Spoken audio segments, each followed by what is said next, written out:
নমস্কার, আমার একটি নতুন রান্নাতে আপনাদেরকে স্বাগত। রোজ রোজ মাছের ঝাল, মাছের ঝোল একঘেয়েমি খেতে খেতে যদি মুখে চড়া পড়ে যায়, অবশ্যই এই রান্নাটা চেষ্টা করে দেখতে পারেন।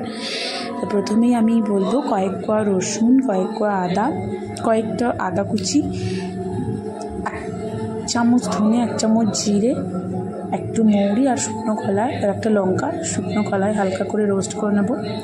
রোস্ট করা হয়ে গেছে, এবার আমি এই জিনিসটাকে নামিয়ে বেটে নেব। আপনাদের কাছে শিল থাকলে, শিল নোড়া থাকলে অবশ্যই শিল নোড়ায় বাটবেন, আমি মিক্সিতে বেটে নেব। এবার নেব মাছগুলোতে নুন হলুদ আমি মাখিয়ে রেখেছি। এবার এই মাছগুলোকে হালকা করে ভেজে নেব। খুব হালকা করেও ভাজবো না, খুব কড়া করেও ভাজবো না, কারণ খুব কড়া করে ভাজলে মাছের টেস্ট চলে যাবে। তো আমি হালকা করেই ভেজে নেব। চলুন হালকা করে ভেজে নিই মাছগুলোকে। এবারে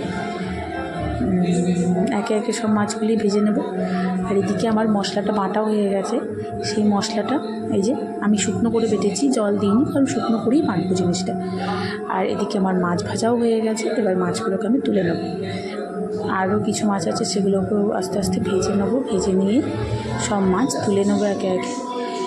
ওই তেলেই, আমি আর বেশি তেল দিইনি, ওই তেলেই 1-2 মিডিয়াম সাইজের পেঁয়াজ দিয়েছি কুচি কুচি করে। এবারে হালকা করে একটু ভেজে নেবো। তারপর দেবো একটু টমেটো। আমি ওই একটার মতো টমেটো, ছোট্ট একটা টমেটো কুচি করে রেখেছিলাম, সেটাকেই দিয়ে দিলাম। এবারে এটাকেও, টমেটোটাকে হালকা ভাজলে দেখবেন খুব সুন্দর হয়, কিন্তু মানে গ্রেভি হয়।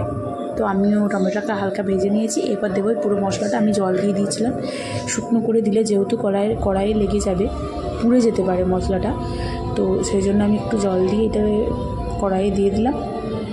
আর এবারে নুন, যেহেতু ওতে সব মশলা দেওয়া আছে, তাই এখানে একটু নুন আর হালকা করে একটু হলুদ দিয়ে আমি এটাকে ভেজে নেব। মশলাটা থেকে একদম সুন্দর তেল বেরাবে, সুন্দর একটা সেন্ট আসবে।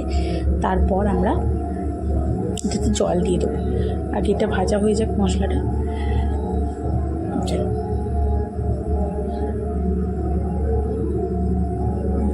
এবার ভাজা হয়ে গেছে, দেখতেই পেয়েছেন খুব সুন্দর তেল বেরিয়ে গেছে মশলাটা থেকে, আর অসম্ভব সুন্দর সেন্ট উঠেছে। এবার আমরা জল দিয়ে দেবো মশলাটাতে। জল দিয়ে দিয়েছি। এবার শুধুমাত্র বলক এলেই আমরা জলটাতে, এবার বলকও চলে এসেছে। আমরা মাছগুলো এবার একে একে সব মাছ দিয়ে দিলাম।